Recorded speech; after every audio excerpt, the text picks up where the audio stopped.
Unless I haven't been paying attention, man, the moon doesn't look normal.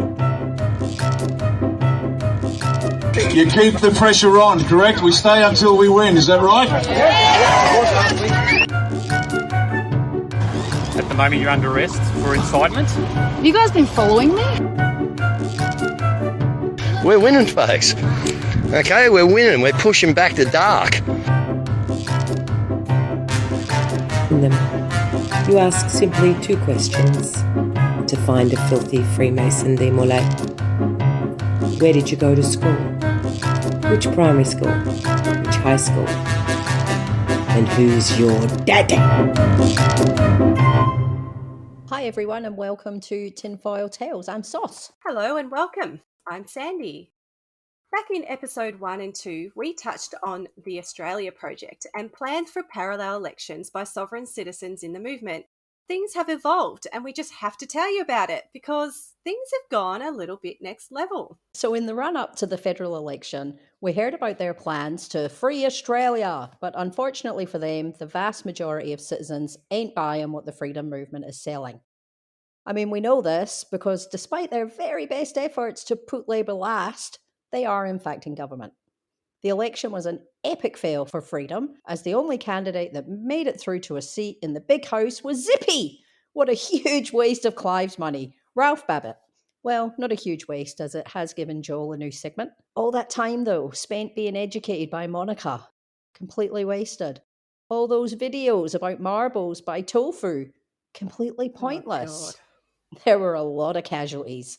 Tofu, Damo, Stephen Beck up in Queensland, Morgs, who got a lousy 2,519 votes, and the big one, the General, Ricardo Bosi, who received a paltry 3,272 votes. So what went wrong? Well, while these political figureheads tried to rally the conspiracy theorist anti-vaxxers for their votes, they forgot one thing. Some of them aren't just conspiracy theorist anti-vaxxers, they're sovereign. And they believe that government is illegal, a fiction, and a corporate government since 1976. Hootie himself actually declared that in Canberra in front of Old Parliament House, and we played that audio for that back in episode 2. So these guys aren't interested in your politics. In fact, they outright refute it. They're not about to go to the polls and vote. Instead, they'll cop a fine and then refuse to pay it because they are free men and women after all, and the rules don't apply to them. They're unlawful fines. I do not contract with a corporate government, is what they say. Or leave the ballot sheet blank. So how did that parallel election go that they were talking about? Well, didn't really go anywhere because someone shouted, "Squirrel!" and their attention was diverted elsewhere. So where did it go? My place. But we'll get to that in a minute. First off, a quick recap and update of the Australia Project that we will refer to as TAP, an Australian National Council of Patriots, also known as ANCOP. Remember back in episode 2 when our little podcast was just new and Sauce and I had absolutely no idea what we were doing? Remember we introduced Lance and Kent Brown, the Brown brothers, but not the alcoholic Brown brothers who make nice Moscato, the Queensland Brown brothers who decided to create a network of community groups around Australia, all based out of Telegram. They had a directory and everyone was encouraged to find their closest TAP and join it. Well, I kept tabs on that by joining every group, every 153 of them, and kept an eye on their subscribers. Well, they were a thing for a while, but Epic did them in a bit. Some groups got a bit disenfranchised. At one point, Kent was accused of being a pedophile protector, which I found hilarious, and some groups changed their TAP groups and turned them into like-minded community groups and removed the TAP branding.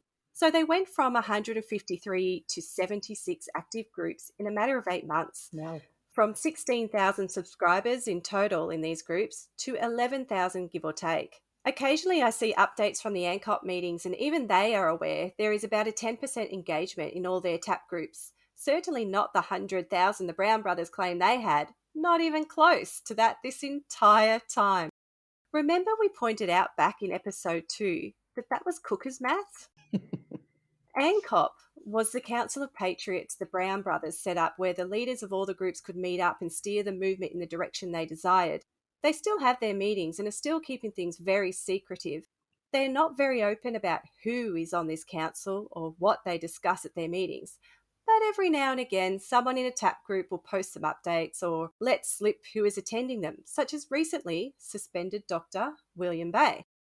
Or occasionally a speaker will be introduced to a TAP group as a member of ANCOP. They will jump on all potential solutions for their alternative goals and have introduced this next group we are talking about today to their members also. But listeners, that's not where we need to place our attention at the moment. They are getting a little bit old news, and I'm sure they'll continue, and Sandy will certainly keep an eye on them, but the movement is taking a turn towards sovereign citizenship, which is my absolute favourite, and off-grid living. They're all competing to start their own groups, such as CoVision, founded by the beautiful and Serene, who wants land and a whole new healthcare system of her own, one without vaccines, I would think. Lizzie Rose, or Rose, as she is now known after her rebrand with her inner world vision thing, and Thanos has his tripe groups. Actually, tripe. Poor Thanos. I saw tonight, he made a little bit of a video in the last few days. Looks like tripe is kind of dying a painful death. They might have to move. I felt a bit sad. I felt a bit sad for him. He said the northern suburbs one's still going gangbusters, but the other ones are kind of falling away. But anyway, RDA also, they have groups. They never really took off apart from a handful in Victoria.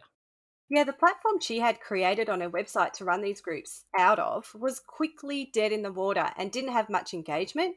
She claimed 10,000 members were on that site, which was true, kind of. When I looked into it a couple of months ago, that was a cumulative members and included profiles that were set up when it was free. So that would have included sticky beaks like us. I did manage to work out that she had a fraction of that number, like 200, if I'm to be generous, that were actively using it within the previous few months. Even she admitted it wasn't taking off. And up in Brisbane, we have Tricky with his People's Revolution groups that we talked about in the anti-vaxxer episodes. But there is one that's having a little bit of a moment, and despite it being early days, it looks to be garnering a little bit of traction. So let's dive in and talk about Darren Bergwerf and My Place. Well, something that I'm really interested in is My Place as well, because, you know, that's the community. That's talk a little bit about how you have set that up and who's involved at the moment. So what sort of initiatives do you have going? All right, so My Place, that's where it all started 12 months ago. When I first opened up my my building in Frankston to people that couldn't go out because they didn't have a vaccine passport. That started off our first week. We had 40 there, and then we had a pretty dodgy weather week the week after. The third week, we had over 300 people. We had a food truck in the back laneway. We had some entertainment for kids, and the place was buzzing. That community since then has built to nearly 4,000 people. Wow. Very close to 4,000 in 12 months. And we've done so probably since April, when I decided to put my hand up to run in the federal election.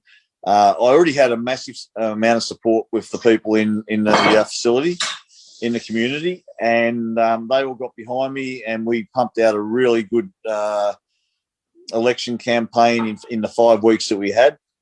And since then, after the election, probably a week after, I went to a seminar, a 2-day seminar in Williamstown, and I came back with a whole new strategy, and that was to start building community. That's an interview he was giving to Jules at Insight Media. But first, let's start with a bit of an explanation about what My Place is really about. Let's take a look at how they describe themselves, their mission statement, if you will. The goal for My Place is to implement a project that allows us to step away from the current systems that are not serving our best interests. As we all come together and share our skills, knowledge, and support, we can gradually build the individual sectors where the services can be accessed by all. Rather than fighting the old, we will walk away and create the new. This now creates an opportunity for all of us to be actively involved in creating our future. In other words, they are a front for a bizarre doomsday prepping QAnon cult thing, and I'm a little bit sus. I think we should be a little bit sus. Let's go back to the lead up to the federal election. and a campaign by an average, middle-aged, high-vis wearing, Aussie-looking bogan tradie, Darren Bergworth, and his slogan, "Governments don't fix stuff, tradies do." But there was a problem with Darren that concerned us right off the bat. He's one of Bosie's guys, endorsed by Australia One. The Not a Party Australia One. Nope, not a party. And why did they not register? Well, that's because registering a party in a federal election is illegal, apparently. Apparently. Yep, you're not supposed to vote for parties, as Bosie tells us. You're only supposed to vote for people. Right. Or some weird interpretation of voting law that he's come up with. I just think that he does it so that he can't ever win and have a reason for losing. That's true. Well, you know, Bosie likes to have one foot in the real world and the other foot in a fantasy world, and he kind of mashes them to whatever he can sell to his loyal followers. It's weird. Yeah, so Darren was given Bosie's stamp of approval, and we quickly figured out why. Here's a clip of Darren speaking at the Dunkley Candidates Forum, speaking about everything from vaccine mandates, the tyranny, and the pedophiles, with a very rowdy following in the audience. Now, with that out of the way, it gives me great pleasure to introduce your candidates for the seat of Dunkley in the upcoming federal election. The first candidate is the independent candidate, Darren Bergworth. Darren, you have 1 minute to introduce yourself. Good evening, ladies and gentlemen, and thanks for coming along tonight. Looking back at where I started as a 12-year-old boy, I grew up in a small country town. I had a lot of troubles. I was very much a rebel and had a massive alcohol problem from 13 years of age through until about 20. So I had a very rough upbringing. I was living on the streets for about 8 months. When I was 16, I was kicked out of home, but I pulled my socks up and I got myself together. And through the School of Hard Knocks, I established my first business at 21, bought my first house at 22, and I've run successful businesses all my life up until the age of 52 right now. I've had 4 beautiful children. They're all 16, 19, 21 and 23. That are very respectful, and they've been brought up the old-fashioned way. Look, I'm here tonight to start to expose what's been going on in this country to all of you, and to show the amount of corruption that's going on in this country, especially in politics. So that's what I'm about. Excuse me. The intent of the forum is to be open and respectful. We do please ask that if you do have an opinion about the candidates or their policies, that as much as possible you do keep that to yourself. It's not required for this forum. Thank you. So given the rather large influx of comments and questions, let's get our candidates' views, personal views, on lockdowns, vaccinations and mandates. Darren, what are your personal views? Okay, personal views. Illegal, illegal, illegal. Both the Liberal and Labor governments of this country and this state and every state in this country are illegitimate, and they've been breaking the law and removing your rights every single day. And we are a step away from being a communist country. And people might scoff at that, but this is as serious as it gets. We have a document here. In 1973, the Labor removed us from our constitution without a referendum. In 1975, the Lima Agreement that robbed our manufacturing that was all sent overseas. In 1988, Labor removed Darren, please keep it just to the views on those 3 things, please. Well, it all goes back to the same thing. The treason and the fraud of all governments and the laws that they break every single day by force vaccinating people, which is an illegal act under all different codes, including human rights and the Nuremberg Code. You cannot force or coerce a medical procedure that someone doesn't want. And both these sitting members and all politicians in this country have been doing that for the last 12 months.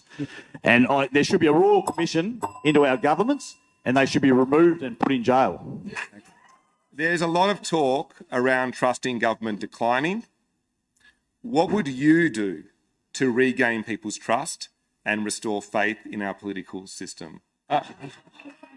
It's too much noise. I didn't hear my name. Sorry. Okay. Well, first of all, we can start in Canberra with the lifting of the, I think there's about 28 or 30 suppression orders. One of them has to do with the pedophile protection industry, which is our politicians and our judiciary. And this is a widespread problem, and it is being exposed. And that's the first thing. Release those 28 names that are on that list that the government doesn't want released, because we're going to lose confidence in our politicians. Well, I can give them a bit of a heads up. That's a bit late, mate. The horse has already bolted. There is no confidence left in our politicians. They are corrupt, and they need to be exposed, and that's what I'm here to do. Also, just on the other thing, and I've got some documents here that Peter might be interested in looking at, and that's a summary and felony charges against Brett Sutton, the Chief Health Officer that she's taken advice from. So these documents, for anyone that wants them after this meeting, I've got them available here, and you can do your own research. They're legit. And there's going to be a lot more charges. Obviously, Dan Andrews is about to go down the screaming heap for multiple reasons of fraud and corruption within his government. We've just seen Gunner resign. Sorry, Darren. The question was more about and we've also seen Gladys Berejiklian and her Deputy Premier resign last year as well. So it is all coming out. The corruption's being exposed, and they're dropping like. We do have one last opportunity for each of the candidates to be able to give just a closing statement. Each candidate will be given up to 2 minutes. I'll again give you a warning bell at 1 minute and 30 seconds so you know where you're at. We will just quickly go across from one end to the other. So we will start with you, Darren. Would you like to give your closing statement? Okay, yeah. First of all, I'd like to thank you for this setting up this forum and having the opportunity to put some stuff on the table that the community really needs to hear. So thanks for that.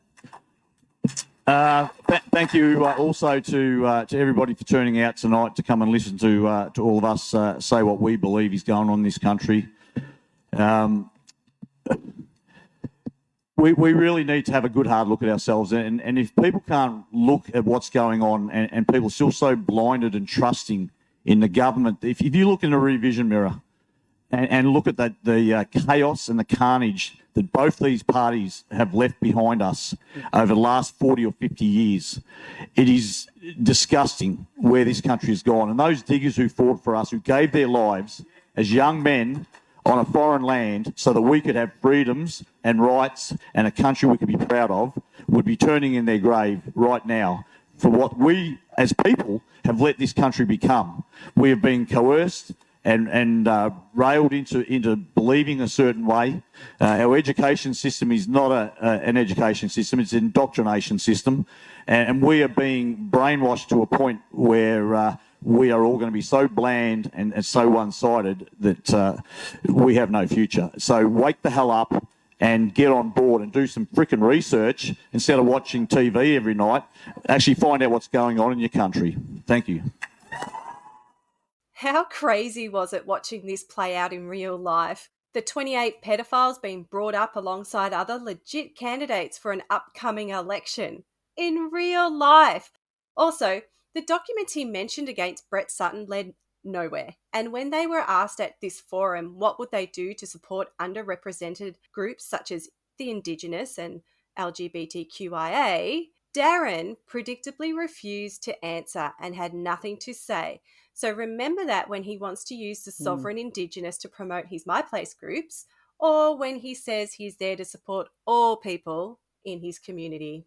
Didn't he take a carton of beer to that? I've got a memory of a carton of beer lying on the ground behind him. So how did Darren go in that federal election? Well, first up, he uncovered an issue with the writ. Always the bloody writ. And declared himself the winner before the election even took place. Darren Bergworth here, independent candidate for Dunkley. I've just finished part 2 of my mission today to expose what's going on in the federal election. I've been to the polling booth in Dandenong West Road. They can't produce me a copy of the signed writ, which is by law they are supposed to have at that polling booth. I've just finished at the Australian Electoral Commission divisional manager. He can't supply me a signed copy of the writ. They can't tell me what days under the electoral law, that those writs are supposed to be advertised in at least 2 major newspapers in each state. They can't give me the dates or which paper that they've been advertised in. Now, I'm actually declaring myself the winner of the federal seat of Dunkley in this federal election, because I am the only candidate left that is not a corporation and doesn't have an ABN. Every other candidate are under a foreign ownership, a company, a corporation, and they have an ABN. So under 44.1 in the Australian Electoral Act, they are illegitimate and unlawful to be able to run and sit in Parliament. So I declare myself the winner, and I will be seeing you from Canberra hopefully in a couple of months, and I'm sure that Mr. Rogers will be announcing that to the public on Saturday night after the counting finishes. Let's go, guys. We've got this, and we're pushing back hard, and they've got to do an investigation into this now. They're being served with information that they need to investigate under their own laws. And this election really should be put on hold until such time those allegations can be proven wrong or right. So stay tuned. I'll be back with an update tomorrow. Hooray! Back in the real world, he didn't make it into government, despite his declaration about the writ and his efforts to have his voters take a photo of their ballot and text it to him, so that he could prove that somehow the election was a fraud and the ballots were somehow changed. Oh, of course. Hasn't done anything about that yet, of course. He had work to do. Stuff the government. Sure, he'll make a go for it again with the Victorian election, even if it's just so he can promote his alternative ideas. But according to Darren, the whole thing's bloody fake and corporate, and he doesn't actually want to have anything to do with it. It was time to work on a plan to take it down. In his words, he doesn't want to sit at the table. He wants to tip the table upside down. So how's he going to do that? With nanas. Nanas. Okay, we're just getting started. Probably 10-15 minutes to go. I can't go live. Facebook have banned me. But I think people will be lining up for a schnitzel and coleslaw roll today. What's your soup today? Broccoli and leek, and vegetarian, which is vegan and gluten free. Nice. I recommend your schnitzel roll. And then we have the salad bar. Beautiful. We have a sausage sizzle over here. Everyone loves a sausage. All these tomatoes look pretty good. Gee, your veggies are looking better. More variety. Those cabbages. How much are the cabbages? Five. Everything's $5. Everything's $5. Look at that. $5 a kilo for everything. Seedlings. Angels. Some meringues this time. Oh, look at these. Biscotti. Bit of Italiano this weekend. Hi. Look at these. Homemade. Here's my cake cookie lady. Hi, how you doing? What have you got for Christmas? I've got some naughty ones. They're a bit naughty. Be careful. They're naughty? Yeah, they're naughty. Are you not reading what they're? Oh, I'm filming. Haven't got my glasses on. Oh. Well, hug. That's all right. It's no, well hung. Oh, well. It's not going to lick itself. That's disgusting. I know. It's you a bit naughty girl. Now focus on the nice Ferris wheel. The Ferris wheel. See, I didn't have my glasses on. Aw, soup, scones, cupcakes and bickies. Sometimes they have coffee from a coffee cart. There's soap. It's so cute. You can get fresh veggies alongside alternative treatments in a very cute little market once a month in Frankston. At one point, I saw a video of a so-called energy wave treatment that was essentially a lady blowing a hairdryer over people as they stood there and received their healing energy.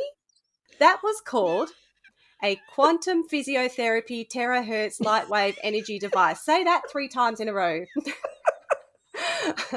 I'm not so sure it's legit, but you can get a 20-minute treatment for $10. $10? That's a bargain. I'd give it a go, I reckon.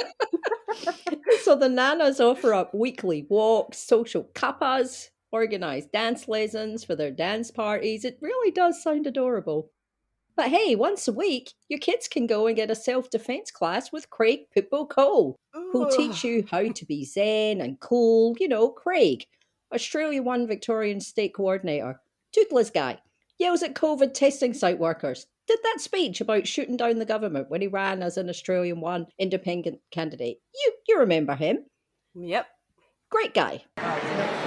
Good old Shoelaces Andrews, one of the most disgusting arrangements ever created, ever put on the face of this planet. You will pay and you will hang by your pencil neck. You will. You will, Shoelaces. His classes run midweek, late morning, so this is not for the kids attending the mainstream schools. Nope, the unschooled kids.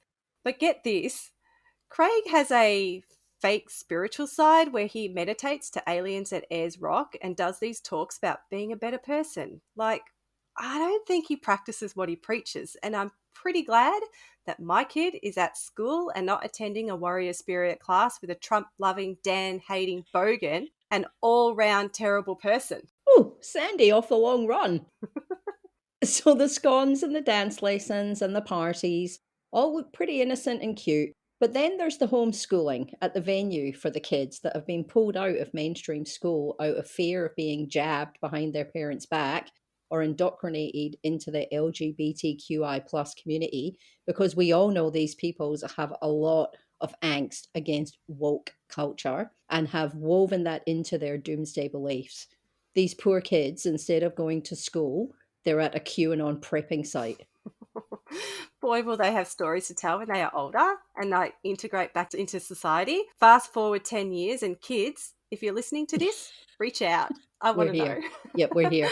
They have spiritual healers in consult rooms, hold regular meetings, and have guest speakers who come in and do presentations to the congregation with a range of subjects from growing plants, beekeeping, to buying gold for when the market inevitably crashes, and of course, common law. There is definitely an element that this is our front that we present to the community through our markets and community activities, but we have this underlying ideology of awakeness and an entire alternative belief system, and that's what we are really all here for. We can have fun, but we have serious business to tend to. This is a war after all, right? The front is an in to get people curious. We will serve the community and the vulnerable, and then we'll red pill them. Gee, it really is a worry. And the idea is taken off in a short time, with the idea spreading throughout Victoria, with many my places starting to pop up. Yep, it's spreading all right. And we have numbers for you guys, as we always like to look at the numbers and then monitor trends. So my place, Frankston, has been active for about a year and is the primary and original site for this idea, run by Darren out of his workshop garage on the Nepean Highway. His brother then helped him set up my place, Lilydale, or Yarra Valley, and then on to Emerald and Rowville. Then from there, with the help of visiting Carl Liebold and his independent Magna Carta travelling YouTube show, Voice for Freedom, put the call out for anyone to start a My Place in their areas, and it's blown out to 18 at the time of recording this, with a few pending interstate.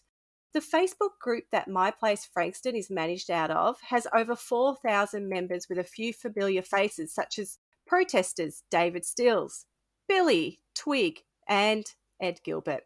My Place Emerald is called My Place in the Hills, and Constitution expert Jackie Dundee is involved with that one. That one focuses mostly on permaculture and prepping, and it's just over 400 people.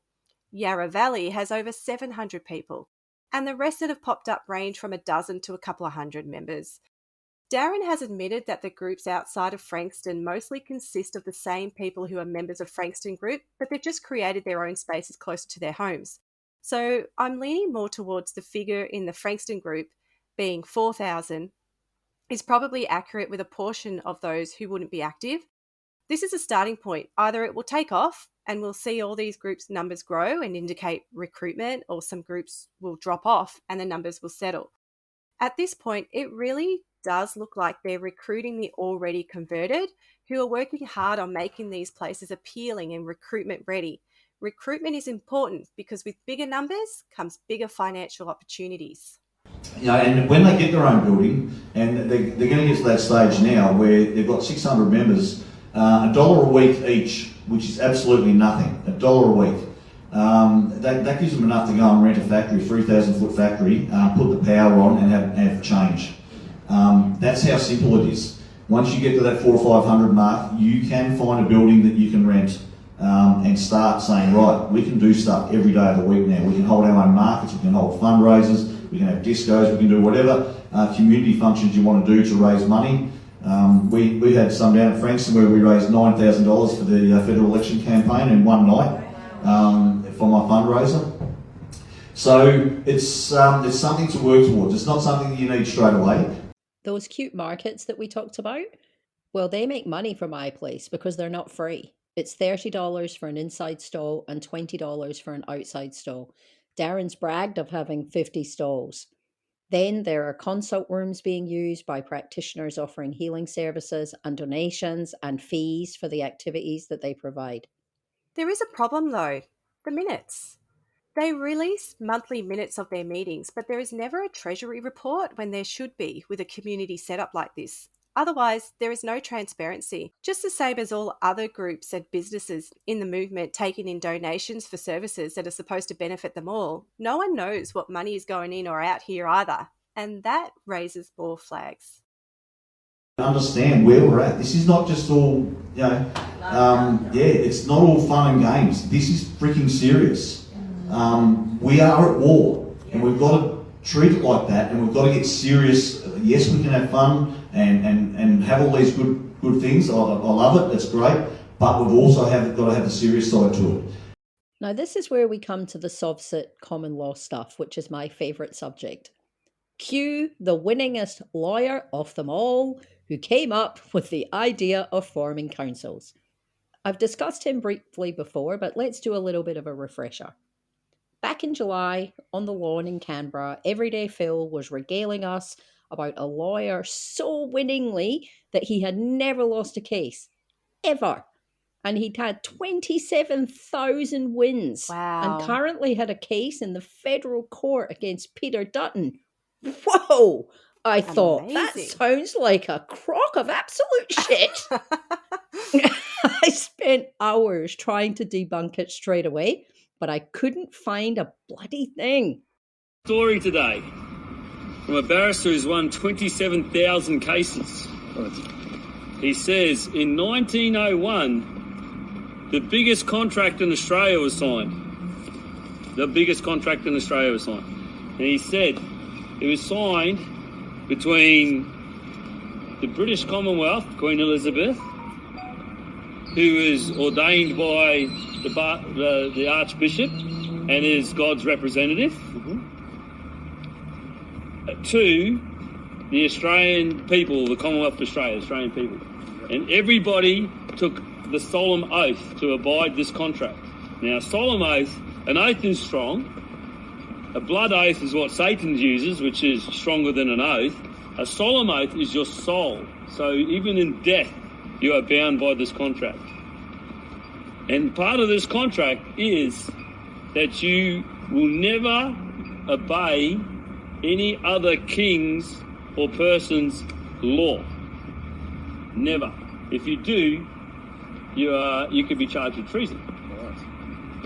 So the last Queen's assented law was 1965. So any law created since 1965 is not assented by the Queen, and you are law-bound not to obey it. Forget the 27,000 wins for a minute. Old mate has Queen Lizzie signing something in 1901. I mean, she was born in 1926, but go off, Phil.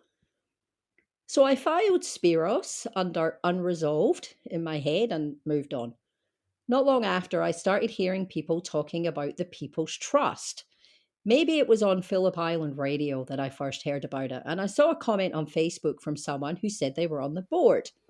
Quick DM, and the person told me someone called Spiros was the lawyer acting for them. So quickly over to Telegram, had a look around, and I did find his full name. Perfect. quick search in the lodge registry will serve him up on a platter. Nope, not a registered lawyer anywhere in Australia. Then I went to the law library. Yep, up he popped, but not as a barrister or a lawyer, as a defendant. So long story short, he was found guilty of withholding stamp duty payable to the federal government and fined millions of dollars. I also found him attached to a TV show in New Zealand about private investigators and a hair growth company that was fined for misleading advertising. Oh, and that case in the federal court against Dutton turned out to be in VCAT, and it was about Brett Sutton. And he lost. This was a couple of weeks ago. But Phil said, no, it was still a win, as he raised constitutional issues and the court had no answer. Not quite, Phil. Read the transcript. When Spiros started talking about the validity of the Biosecurities Act and the Constitution, the judge in the VCAT hearing basically said, "Sir, this is a Wendy's." Anywho, Spiros thinks that we live in the Wild West and that anyone should be able to set up a council if they feel like it. And all you need, 3 people, and away you go. So with Spiros's guidance, the People's Council Frankston was formed and Darren won the race to mayor against other candidates, of course. Of course. I have a feeling from the way the My Place adore Darren that Darren will win every election. It's probably the one he'll win every time. But I think it's quite rigged that way. But I had to laugh when he would talk about bringing an option to the table for the council to be voted on, and they always passed. Like, the other council members are going to say no to Darren. They love him and his ideas. I actually feel like he's going to lead them down the garden path, but I digress. Sandy, is it possible that Darren is a dictator? Possibly. Dictator Darren, maybe? Similar to Putin. Rigged election. So, turns out that old mate, winningest lawyer of them all, is running the legal department of the council, of course, and will ensure that they only do things that are legal. Right. So we'll see how that goes. So while they make no promises of collecting bins for their members, they will certainly interact with the real life council areas, such as if his council vote to build a bridge, they can just build a bridge. Right. If they then vote to burn the bridge down, they can do that too, according to Spiros. Oh, gosh. Potholes? They'll just go and buy the materials and fix them, if that's what the council wants them to do. Now that I can get behind, actually. We could do with some help with that. I agree. Okay, so what's the mechanics behind setting up a people's council? You need a minimum of 3 people. It's no different to setting up any corporate entity or any entity at all. You need 3 people. 2 will gridlock, obviously, if you don't agree. So you need a 3rd person. You always need a 3rd wheel or the 13th warrior. You always need that. And so we need a volunteer, some upstanding member of the community who's prepared to put their hand up to be the mayor. Now, the mayor's the guy or the girl who goes around, shakes hands, holds the meetings, keeps control of what's going on. That's the job of the mayor. Kissing babies, all that sort of stuff. That's what mayors do. You need a treasury because there's money involved. So we need somebody who focuses on just logging and recording the finances for all the obvious reasons. You can't give it to the mayor, can't trust it. And you need a litigation department because there's going to be trouble. And when there's trouble, then you're always going to have to call upon your litigation department. Now, I put my hand up for that, obviously, because that's my skill set. So in order to form a council in any suburb, we need 2 volunteers, apart from me. We need a mayor and we need a treasurer.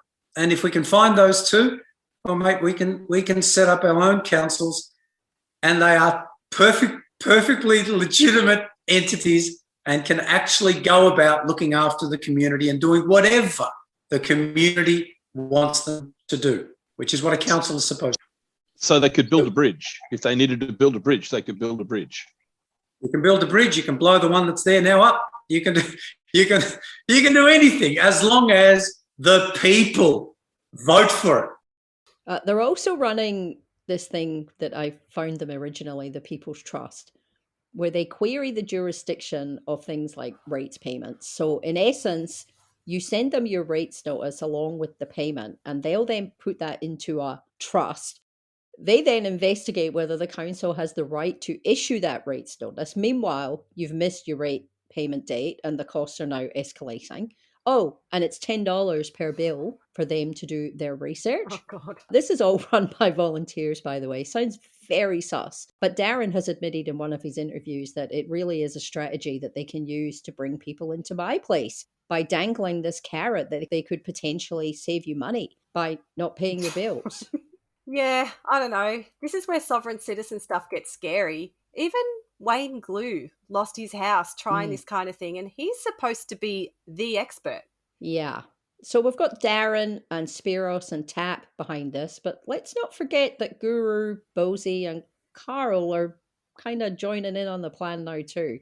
You know, there's a lot of people in all these big country towns that have been watching what's going on. They're doing it from the comfort of their house. They watch Carl, they watch Rick, they watch you guys. They've been watching me. They know what we've been doing down at Frankston for the last 12 months.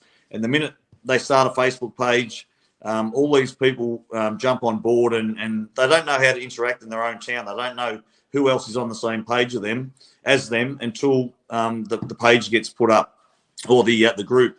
And then, that's how we're interconnecting people from the same towns that, don't know how to connect with each other. You must go to bed with the biggest you must go to bed with the biggest cheesiest smirk and grin on your face, Darren, because you must be a very satisfied gentleman to know that something that, was born out of it. And this is how these things happen, mate.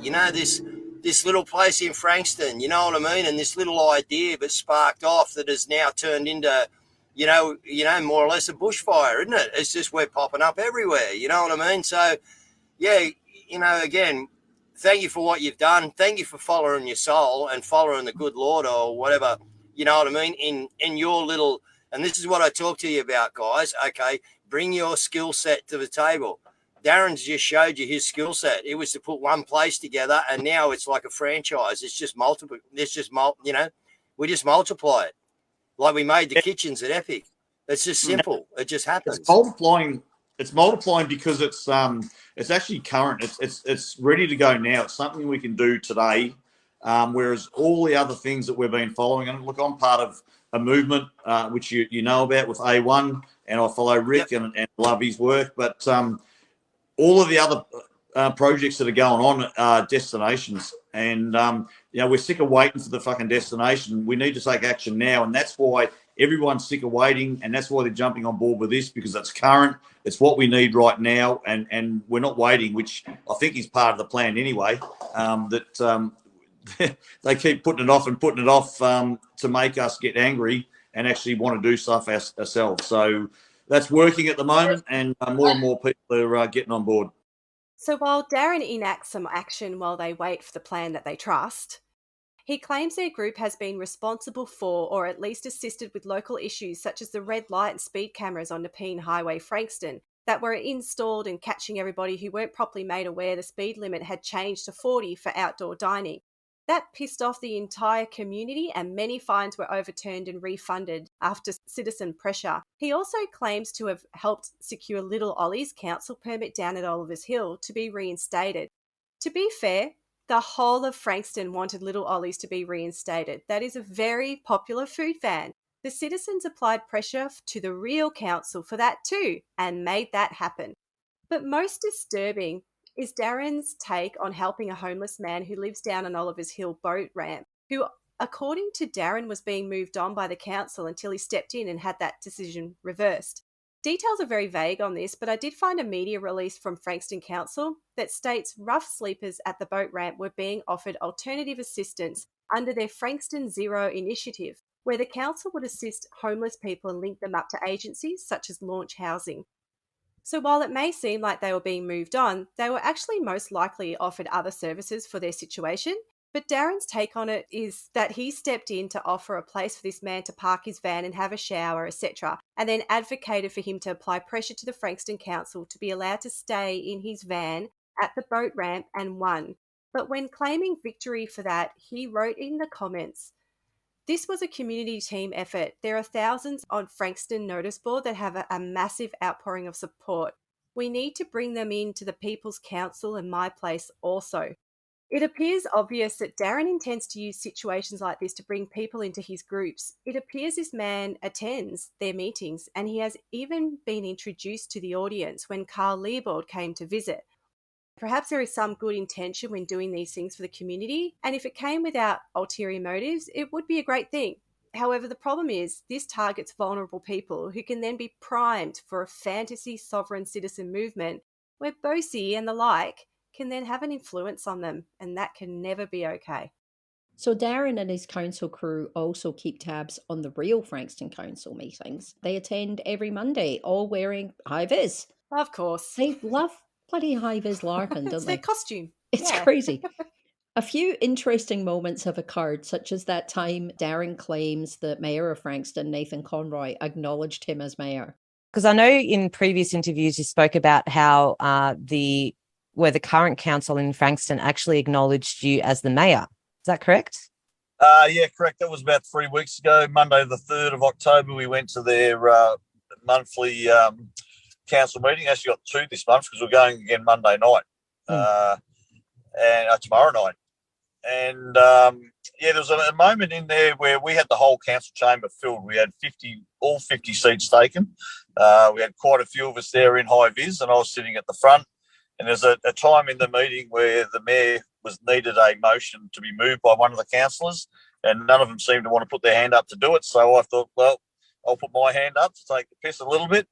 And he just came out and said, "The mayor can't move the motion, Darren." So at that point, he recognised me as the People's Mayor because they're watching everything we're doing. They know that we've set up our own People's Council. And after speaking to Spiros, he's saying that he knows he has to recognise you as the People's Mayor because constitutionally you are the mayor. He's the mayor of the corporation, but I'm the elected mayor of the people. He was kind of mocking you a little bit there, though, Darren. He sure was. Here's Mayor Nathan having a laugh at fake Mayor Darren. So we have now accepted the urgent business, and now I have to move it again. Do I have a mover?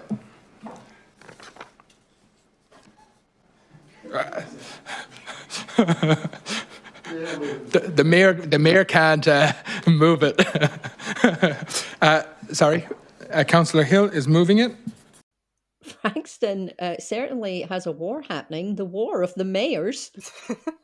But the councillors are not impressed. Here is Darren's group interrupting a Frankston meeting. You're moving it? Yes, I am. Moving, second? I'll second. Sorry, who? So Councillor Asker? No worries. All right, all in favour? All right, meeting adjourned. Meeting adjourned at 9:13. That's fine. No worries. Meeting adjourned, and I'll have to ask the gallery to leave for tonight. Apologies. They're kicking you out too. All right. They don't allow me to speak, and they kick you out. This is the council we live in. You're a corporation.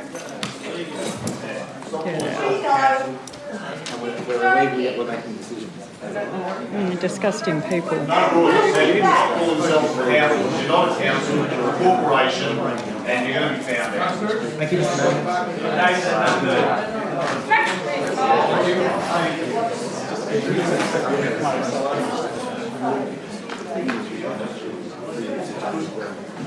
Thank you for ending that. Yeah, I'm fine. I think they're just morons, quite frankly.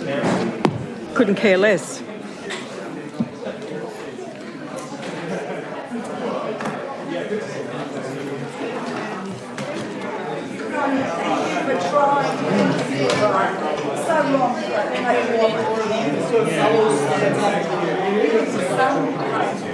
Get him out. Look, as funny as this all sounds, it's actually something we really need to keep an eye on. Back in 2021, a common law group in Adelaide attempted to take over a council meeting, And when police raided the group's compound, sometimes later, 2 unlicensed guns were found. It's also a real trend in America, and we definitely don't want to follow their lead on this stuff. Guns drawn, Star Group officers storm a secluded property in Lonsdale.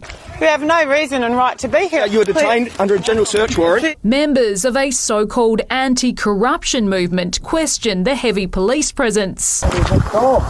But police clearly believe it's warranted. Though faced some resistance, they were also recorded. They won't stop pushing me. I can walk. Dozens turn over cars, sheds and a home searching for firearms. They turned up with the big SWAT team. And that's what they allegedly found.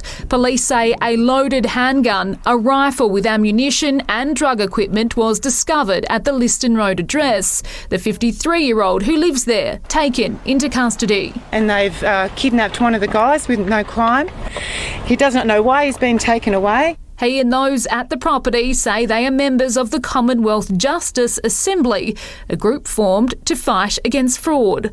The man's supporters say today's police action won't stop them from exercising their right to practice their beliefs. They say they'll continue to meet here weekly on a Sunday. There's 3,000 members that come through this gate on a weekly basis. The arrested man is facing a string of firearms charges. He'll face court tomorrow. Hannah Ford, 7 News. So we've got sovereign citizen common law stuff, alternate councils and cute markets run by nanas, but Darren is very much Q-pilled and states he has always been awake. He talks about Q and how the women running the Facebook page won't let him post his Q conspiracy stuff, due to censorship. So he takes that stuff into his My Place Telegram group. So let's hop on over to Telegram and look at the stuff he's posting over there.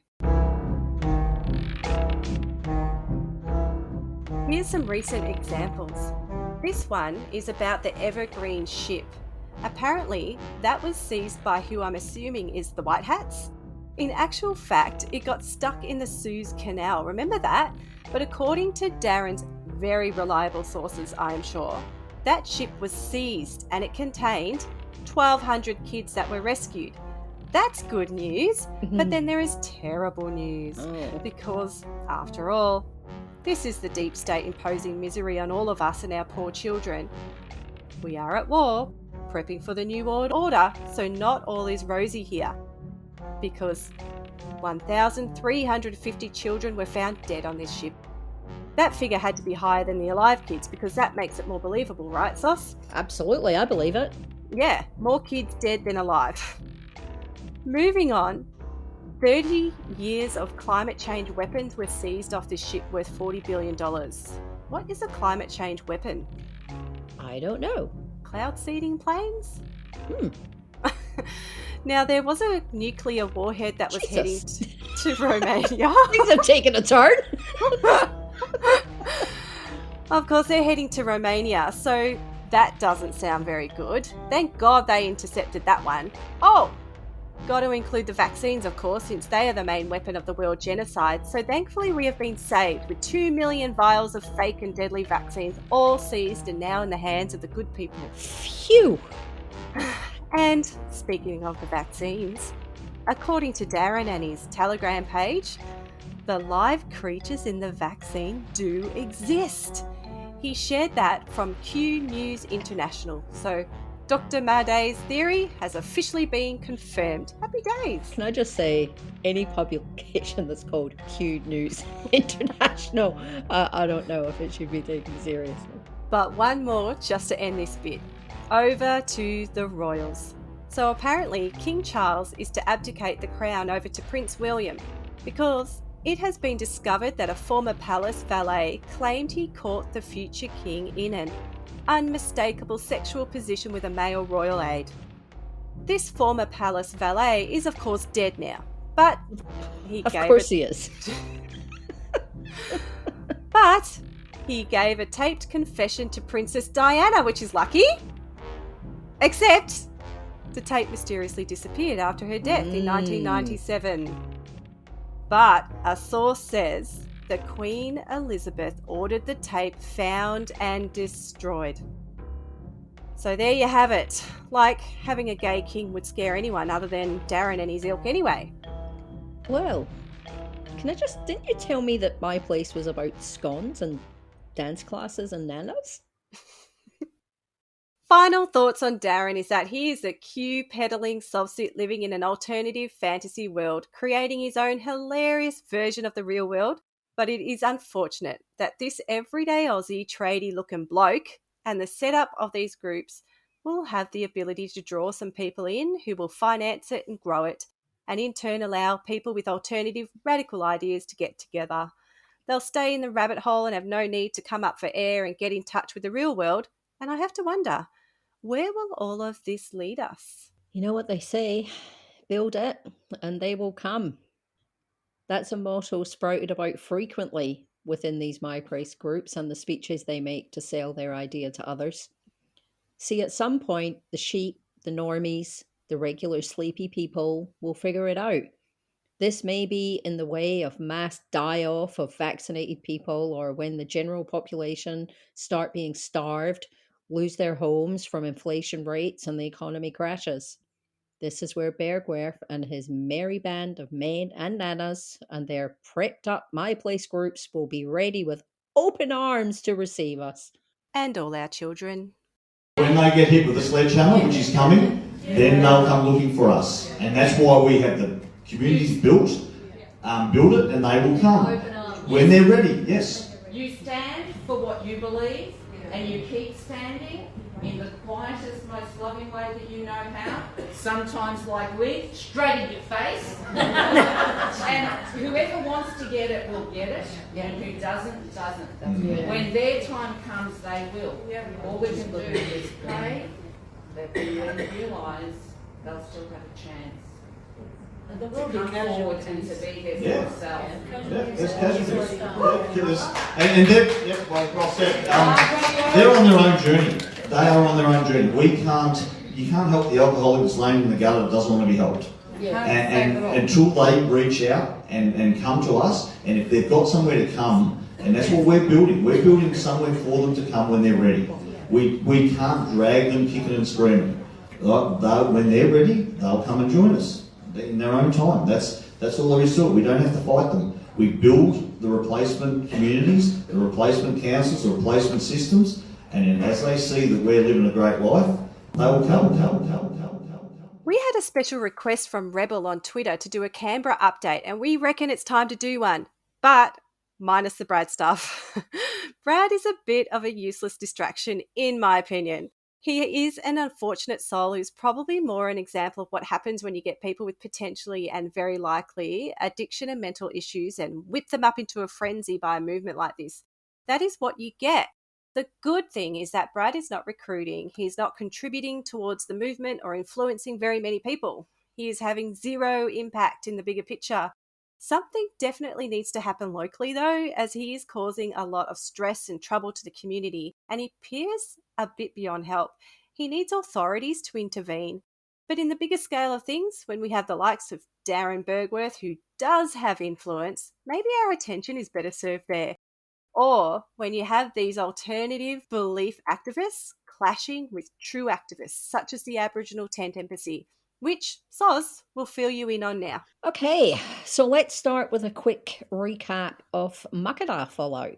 So this week, the man charged with arson at Old Parliament House and two others charged with conspiracy to commit arson fronted the Supreme Court in Canberra to have their trial date set. All three will have a jury trial in March next year. There's definitely one more to come, possibly two, but it has been really hard to track all the people involved with this and all their different court dates. While we're on the topic of the courts, Lieutenant Dan tried his hand at a SovCit defence that resulted in additional charge of contempt being laid. Wow. And a couple of his supporters being removed from the court. I don't know.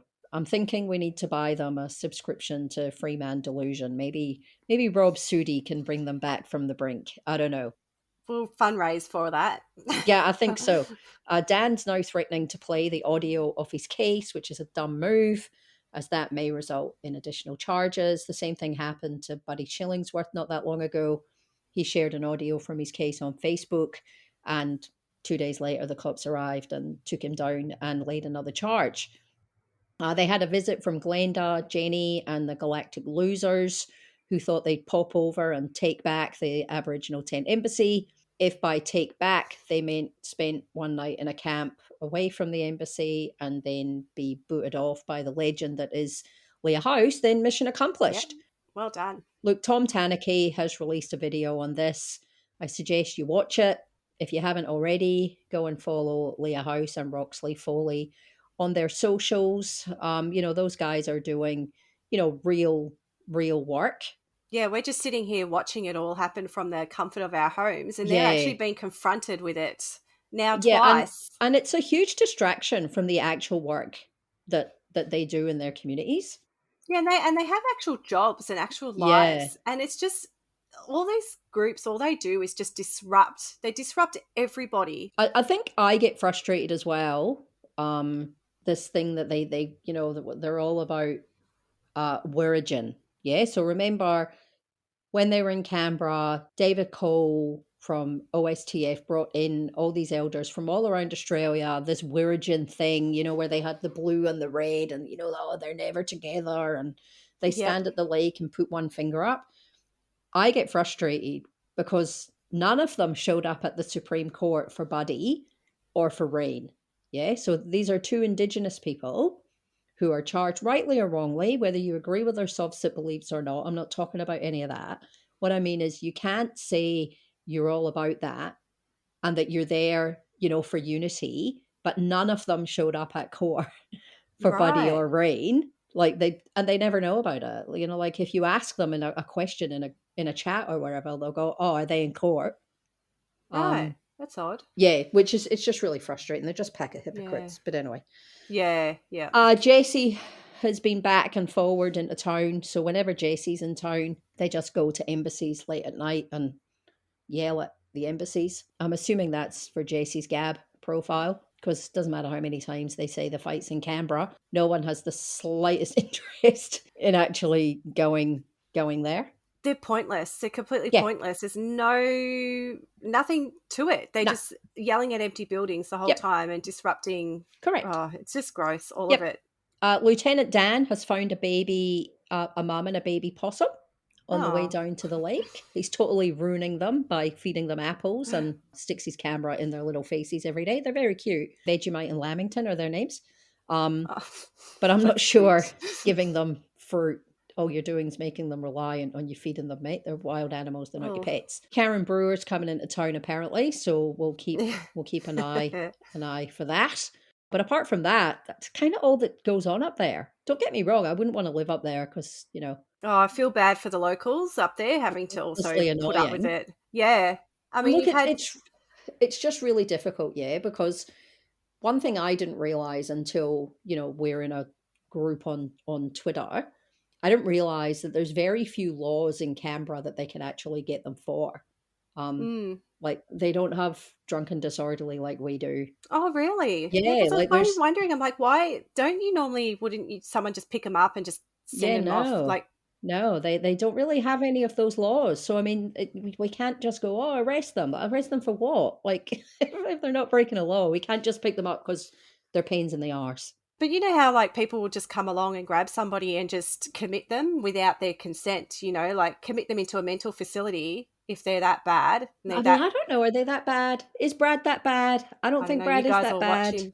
I don't think he is that bad. No, I mean, he's disgusting the way what I mean is I don't think he's that bad mentally. He knows exactly where the line is. That's why he got arrested yesterday, but he wanted to get arrested yesterday. He very rarely gets arrested. He knows exactly how close he can go to the line, and then he just backs off it. He's not allowed in the AAA, so he doesn't go in the AAA. Yeah. He's but we weren't going to talk about Brad. He's not as dumb. He's not as dumb as we're making him out to be. But anyway. Okay, but he's pretty useless. But anyway, yes, let's keep going. In Melbourne, we've had the AUM Vigil brought to us by Billy and Barge and also Dan Harris, who's been there the whole time. That's been an unmitigated disaster. Yeah. Most of the time there's been 10 people there. The only time it was busy was at the end of the Worldwide Rally for Freedom on the weekend. a lot of the people kind of went down there and milled around down there for a little while. So they just were already in the area, meandered down, thought, I'll check out this. Didn't they have they had a table of artwork? Oh, the artwork was magnificent. One thing that I did find quite funny was I did see Kay Nobbs down there very early to pick up his art. Ah. But I did see his art on the table yesterday. Oh, so he didn't keep it. So did you see his? He looked No. I can't remember that one. What's it look like? He looked a little bit like Dickie Nee. His hair was like Dickie Nee. Yeah, so his was still on the table. So I don't know. Yeah, I've seen those paintings before, and so I was sharing a few more pictures of ones that weren't on that table. Hilarious, some of those. Yeah, some of them are pretty bad. To the artist's credit, she actually didn't do too bad. She did actually capture a lot of their absolutely likeness, and they were pretty good. It was just funny because of who they were. Yeah. So obviously Victoria is in election mode. Things have been popping off a fair bit down here. So yeah, we've got Nazis, we've got bigots, we've got racists as candidates all over the shop. And the Freedom Party have had their 40 days of Dan. Can't wait for that to be over. Hurry up, election, just so that I can stop having to tune into fucking Aiden every day at 12 o'clock. How do you feel about being called a tinfoil hat category? I know how I feel about it, especially when I got dozens of freaking recordings to tell you that I'm not wearing no tinfoil hat. If they call you a tinfoil hat wearer, say, oh, thanks. I'm sure you have really nice hats at your house.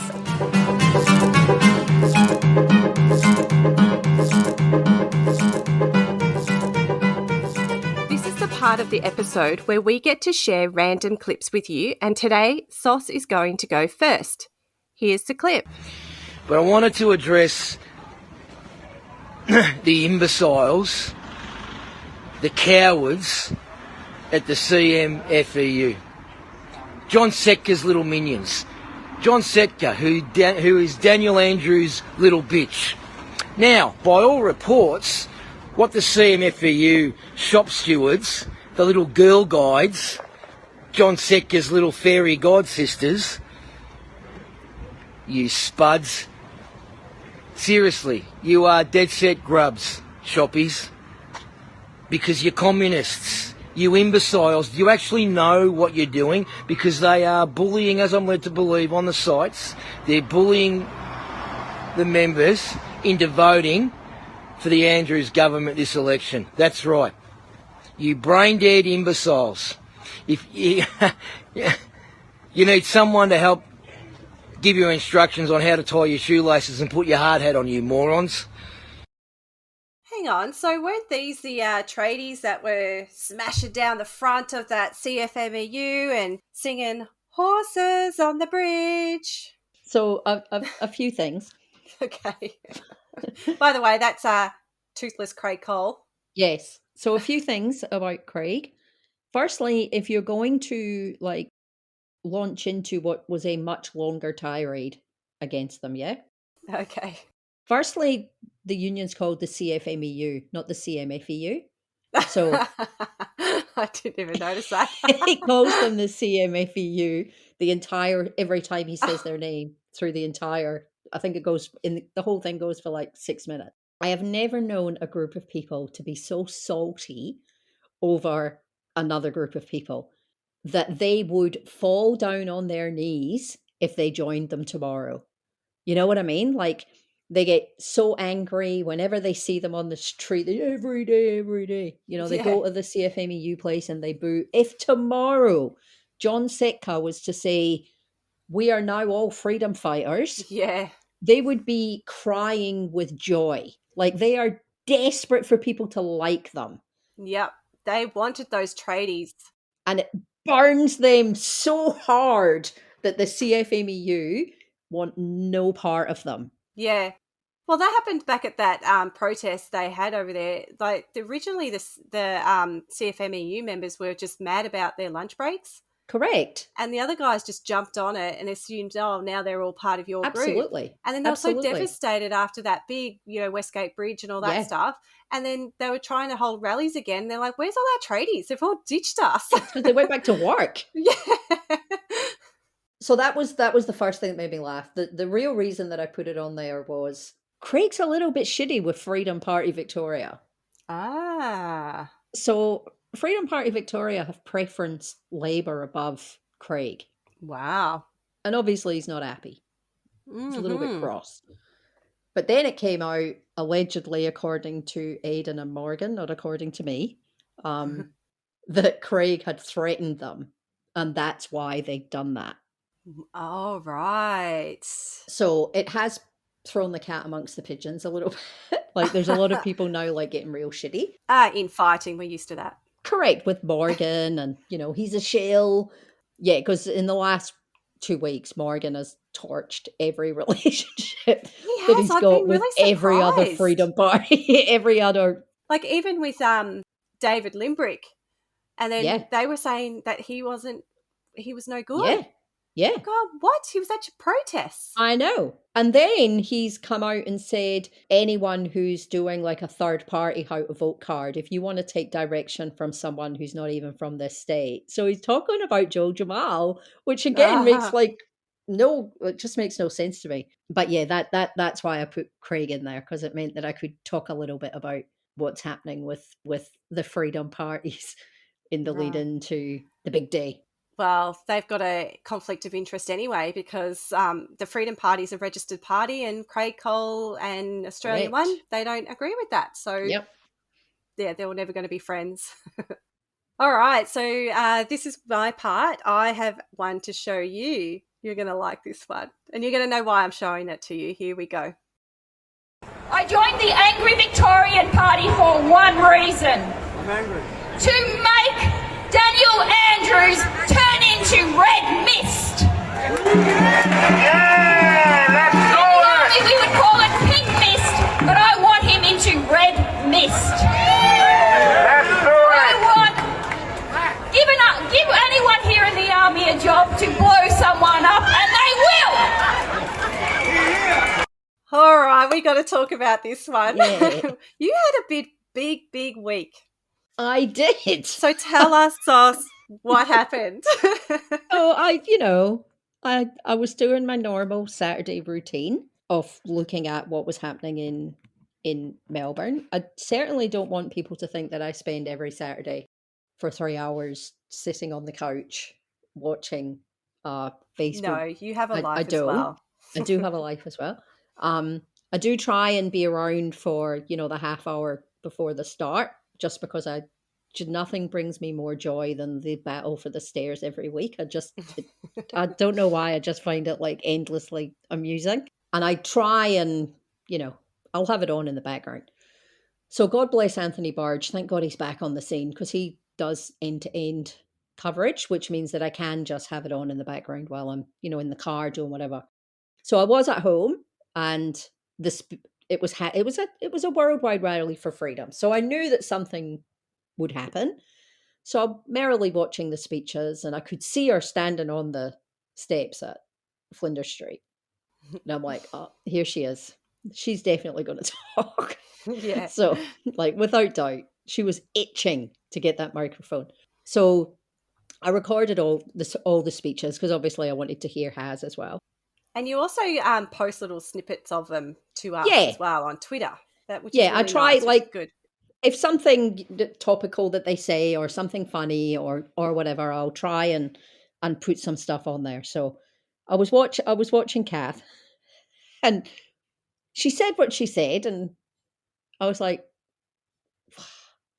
what, did she say that? And then stopped the recording and went back and listened to it like 2 or 3 times. You're I'm like, wait, what? What? Wow, I can't believe she said that. Like, that's like really extreme.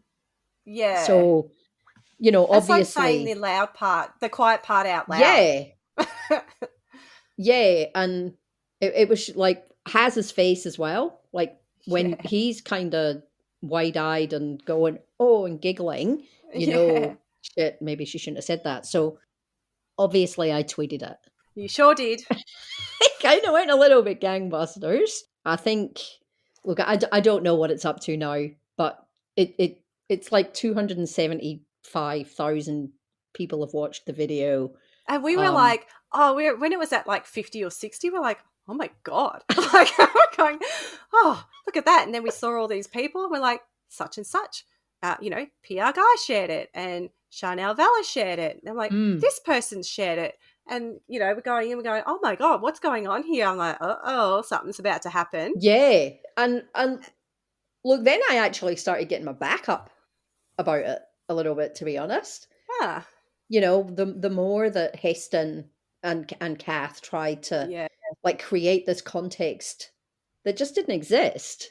Like, she said what she said. She wasn't talking about red shirts, and she wasn't never mentioned the red shirts. And she wasn't talking about any of that stuff. She's pissed off that her party didn't get enough signatures, and she said what she said. Like, and people implying, and I think particularly with the journos in Melbourne, I was real shitty with some, which is why the next day I went back and went, oh, and this was what was happening this time last year. Here's some threats where people on Telegram said that they were going to take Dan out in a headshot. Yeah. And here's someone else saying they were going to kill him. That rhetoric. Yeah, and there's those gallows. That rhetoric has always been bubbling. Correct. Through that movement. They've shared what they said was Dan Andrews' mum's phone number and address in Telegram. Yeah. So just this. Why do you think they've all been censored off all of their platforms? Because they talk correctly? Like, correct. And the other thing is that she's been hanging around these protest groups Sandy, since the beginning. We talked about her in number 1 of our she was Melbourne on episode. the back of that little van, the little truck that was parked out the front of Parliament when Becky Spellman said, hang Dan Andrews.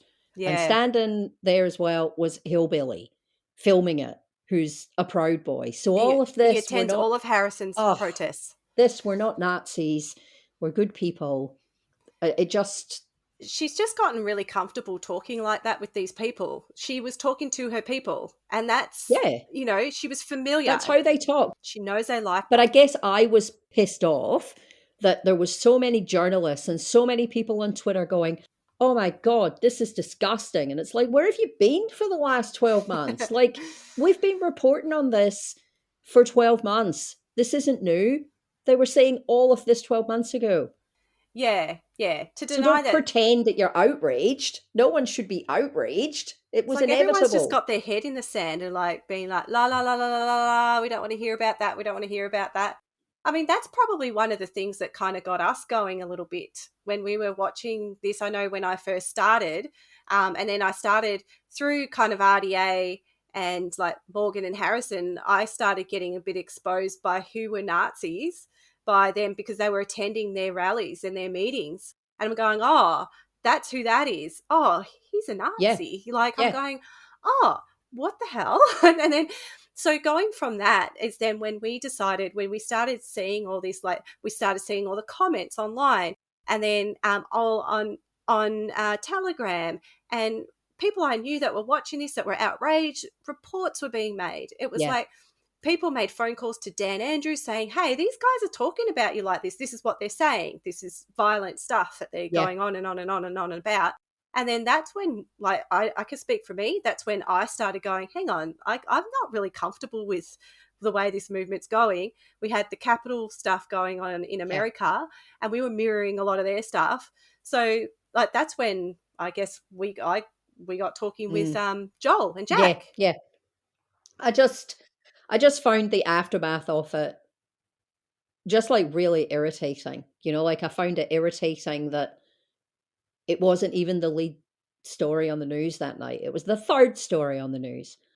The front page of the Herald Sun the next day was a puff piece about Matthew Guy. And it's like someone just stood on the steps in the city on a microphone and said, I want to turn him into red mist. In the army, it's called pink mist, but I want to turn him into red mist. Yep.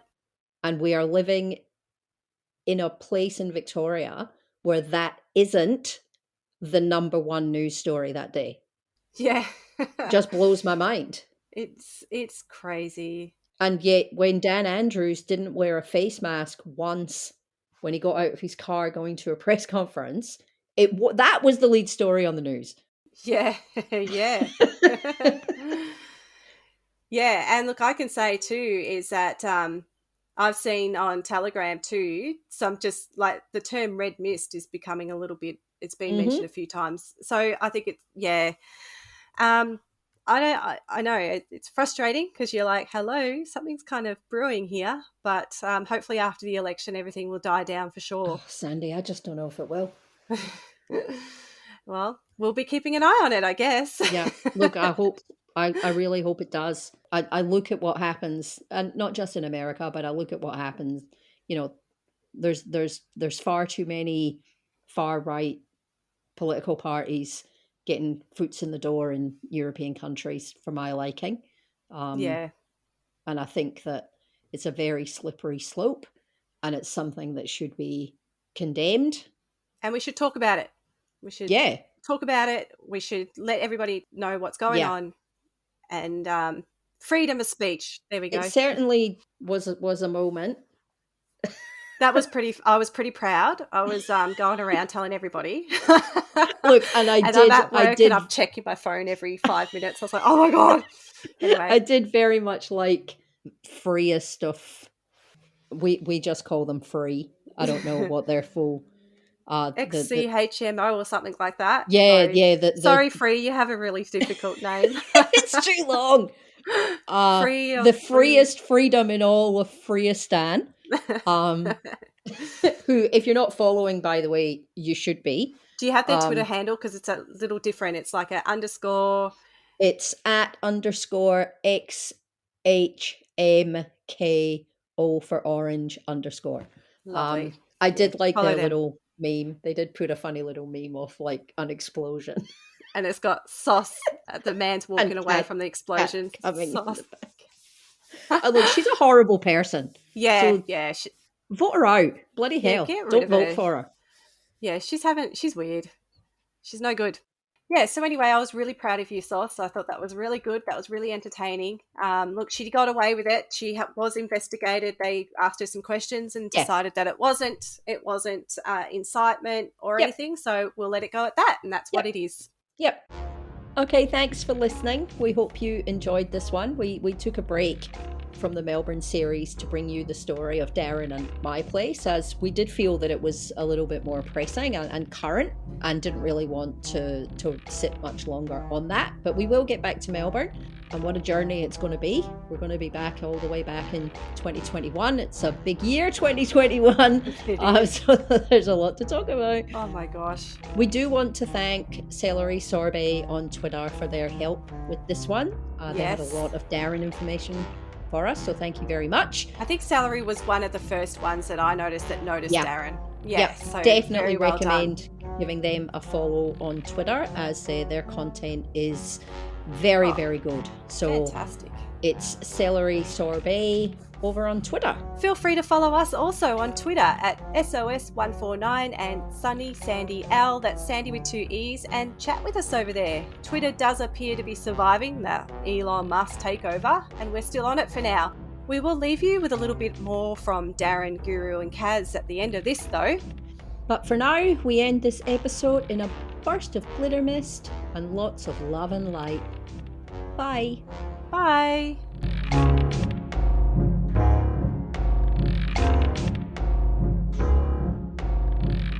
And guys, believe me, we're going to win round one with disclosure and exposure. Okay, but I've told you, the war's not over. All right, we win round one, we step into the next round. This is why what Darren is doing and Carl is promoting and what you guys out there in the community are grouping up to do is so important. Right? It is just important. Why? It's important for your friggin' safety and your future if this all goes fucking downhill. Okay? Yeah. And even if it doesn't go downhill, we've still got to struggle for a little while, guys, where we need to move these councils in so that we can guide these people in the right way. We cannot put up with this corrupt bullshit any longer. All right. And this is the fight we're in, right? We have to make a stand now for humanity and people in Australia that we're not putting up with it anymore. And it's coming to a halt, and we've got ideas on how to fix it, and we want to implement them. So the more of these councils we can get going with Darren, you know, you're going to have a full-time job doing this soon, Darren. And I think that's probably something that we as people should be looking at doing. Yeah, one of the well, things to help Darren out, you know, to get around the country and do this stuff. Sorry, go. Yep. Yeah, no. It's all right. One of the things that I wanted to just say there, just to tag on and extend on what Dave was just saying, is that we've been domesticated to the point where people believe that it's wrong to be angry. No, you've got every right to be angry. They locked you in your houses. They're talking about forcefully ejecting you. They made you take the vaccine in order to work. They shot our people with rubber bullets. Like, you have every right to be angry, okay? It's not a... They burn us with microwave weapons. Sorry? Yeah, they did. They burnt us. They fried us. So, you know, we're the meat, the barbecue, at the Fed's barbecue on the 12th of February. But, like, here's the thing is it's not wrong to be angry. But what we have to do is instead of being, oh, my God, helpless, and, oh, what are we going to do? We need to actually motivate ourselves and work out the structure. We can get ourselves out of this. My God, we've gotten ourselves out of other things before. It's easy. So this is one of the solutions that's actually just really practical. I just hope they keep rolling out this legislation. I think it's gold because all it's doing is pushing more people into our hands. And you know, the quicker they roll it out and the quicker they implement these draconian measures, the quicker we get more people woken up. So that's what it's all about. So bring it on. Exactly. The more they're putting stuff out like that and people are starting to wake up, the more they see these ludicrous things once they're exposed to them, Darren. So, yeah, we're still in this time of awakening, you know what I mean? There's only the what we call us. What are we? What are we? You know, like, what are we? We're maybe the French Foreign Legion, you know what I mean, in the world of humanity, you know what I mean? We're this dedicated cause to a cause. You know, so yeah, think of ourselves as not that we're, you know, we're out to kill people and that, you know, that's got to be done by the people's courts and that's got to be done all, you know, right. But I mean, yeah, we're a foreign legion, guys. We're the SA, like Bosie says, the A1's the SAS of the political arena or scheme, you know what I mean? And not everyone makes it, etc., etc. Well, here's a guy that's made it right behind me, okay, beside me. But yeah, you know, we are the people, okay, and we are the you know. We are those soldiers, all right, and we got to do our job, guys. And our job is to group up, okay. Work as a united, not a military offence, okay. That's picking up guns and shooting, but we need to work as a military regiment with military precision in what we do, and we are starting to get that, Darren. On our great southern land gathering Telegram page now, Daz, we've actually got people grouped up and down the highway. We're watching the military reports. We're grouping up, you know, everyone's letting us know where everything is. We put a report out every afternoon on another channel, the Truth Seekers channel, folks. We've got guys that are watching the planes all day, every day. That's all they do. So we got a people that have actually picked up the baton out there for their individual skills and are bringing them to the table. And we're starting to see everything work really well out there, folks. We are getting united. They are scared. They know what we're doing. All right, we're building a force and we are a force. All right, but don't stop. Get your foot on the throttle. And what we've got to remember, I can talk all night. We're behind enemy lines. We're an occupied country and we're prisoners of war, basically. So people need to realise just where we're at. And that's the whole problem in the freedom movement, that 90, or maybe not 90, but certainly 70 or 80% of them don't even understand the depths of the problem. And that's the hardest part. They've kind of all gone back. I think what's going to push us over the line is the ones that we've been calling sheep for the last 12 months is the vaccinated ones. Once they find out the truth, they're going to have an axe to grind and the anger to actually get out there and be active, whereas the ones that are awake really aren't active in the numbers that they should be. That's actually a really interesting observation. And I think that it's actually correct, because if you look at the numbers, we actually have the numbers. You know, we've got 50% of the population, so we've got the numbers. But the problem is getting them all together in one spot because the country is so spread out. That's the issue. But yeah, what do you think? Where do you think we go as far as like the awakening process goes? Because there is something that's starting to shift in the public consciousness. I notice about it. Well, I've had 5 people come to me in the last week that have got vaccine injuries that are freaking angry, really angry, scared. This guy's in his mid-30s. He's got heart issues now. He's got a young family. He doesn't know if he's going to wake up in the morning or get to work when he's driving to work, and that's where I can see that as the penny drops and we find out these people realise that their family members have died or have been injured because of what the government's done to them. They're the ones that are actually going to take us over the line, because they are going to want to take action and they're going to be angry. Whereas the people that have been awake for so long, they've kind of gone back to sleep. They're not angry. They've got no anger because they're still getting on. They're still having a reasonable life, and they haven't been injured. So we've got to harness, and that's why I try to explain to people this isn't a under the radar exercise anymore. It hasn't been for a long time for me. But Facebook, as much as we hate Facebook, it is still the it's no point just having a Telegram page, because the only people you're talking to is a converted. On the Facebook page, we need the whole country to come on board, and that's why Share these things out, folks. Share them out. Yeah. Yep. My place venues have to have, or communities have to have, a Facebook page. You can have a Telegram page as well and do all this conspiracy stuff and what's going on in the background. But the Facebook page is community building. It's all the good stuff. You're not going to get shut down, but you're going to reach every pocket of the community, which you're not going to do that on Telegram. So, being on Telegram and Signal isn't going to bring the whole population together.